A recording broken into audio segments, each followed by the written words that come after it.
Hey guys, I'm back, and this time we're talking about the Bose QC35's Generation 1, or first generation. Who says Generation 1? Let's get into it. So before I open up the case and start talking about the headphones, let me break down something for those of you who don't know. You can pick up some really affordable headphones refurbished off of the Bose website. So I went to bose.ca, hover over headphones, and you can click on special offer or outlet, and you'll see some refurbished headphones for dirt cheap with a 90-day return policy if you're not satisfied. And Bose is awesome with their customer service. They will take care of you. So if you didn't already know, now you can go and order from there. The more you know. So with that in mind, let me tell you how much I got these for. $237 Canadian, delivered, taxes in. Just keep that in mind. So the first thing I love about these guys is the case. The carrying case it's nothing special, but it's a hard plastic case, neoprene sleeve on the back, nice zipper. It's a case. But once you get inside of it, you see another little sleeve thingy on the side for the cables, and the headphones themselves fold very nicely into the case, and there's even a little adapter for your airplane seat. So besides that, the case itself does have a fairly small footprint, in my opinion. Fits into your bag, fits into your backpack, your laptop bag, whatever you need it to fit into, and it even has a little hanging thingy here if you want to hang it up. I don't know why you'd hang it up, but if you want to, now you can. So now that we have that out of the way, let's get into the actual headphones. I was really hoping to do like a cool, like a flick. So right off the bat, the Bose QC35s are fairly light. And I mean that in a good way. They feel sturdy, but they feel light. So much so that if you put them on your head, you'll often forget that you're even wearing them. And that's a good thing, right? Overall, fairly comfortable around the ears. The pressure of this force here is not crazy.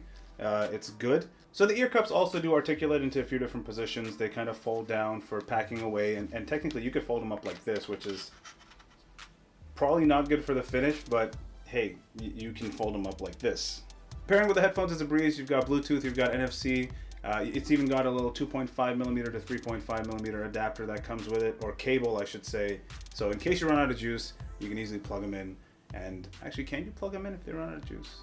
I've never run out of juice. They offer you about 20 hours of battery life. I've gotten a lot of battery life, so much so that I don't even think about it. I'll leave it plugged in overnight to charge, and the next day it's full again, so no problems there. Call quality is great for those that do still call people on their phone, or you're on a video call. Sounds great. There is a little bit of background noise that I had people complaining about, but it was manageable, nothing too crazy. Now the two main things that you're going to get these for: active noise cancelling and the sound quality. Bose is known for their tuning, and their tuning of the audio profiles is pretty good. Is that the right way to say it?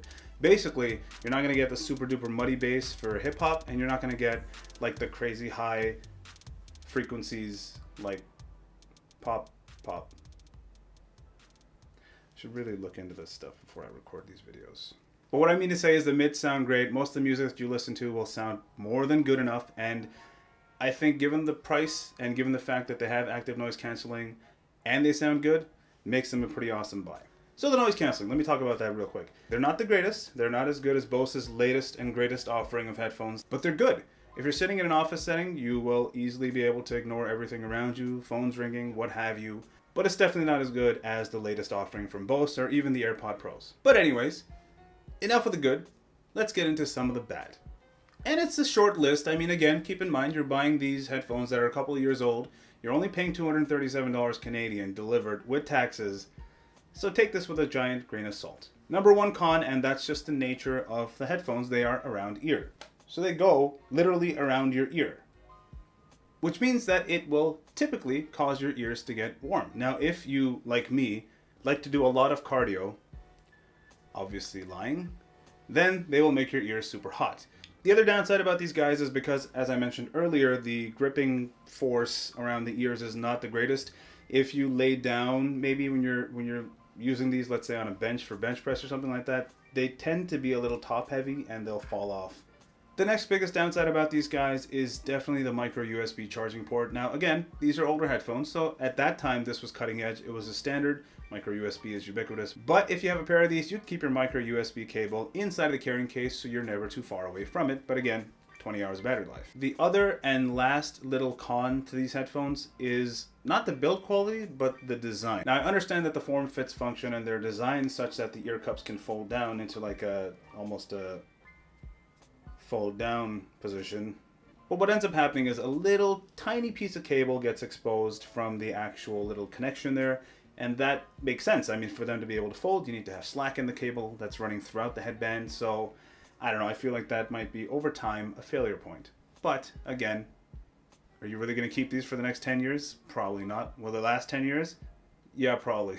So in summary, the Bose QC35's first generation headphones are a pretty awesome buy, even in 2020. If you can get them off of the Bose website in Canada for less than 240 bucks Canadian delivered, taxes in, that is a win in my books for active noise cancelling, around ear design to truly isolate yourself from what's around you, and also a pretty well-tuned sound profile for pretty much any kind of music you're going to listen to. So if you're in the market for a nice pair of active noise cancelling headphones that are well built and have a half decent reputation with a company like Bose and a 90-day return policy, most importantly, have a look at the Bose QC35s.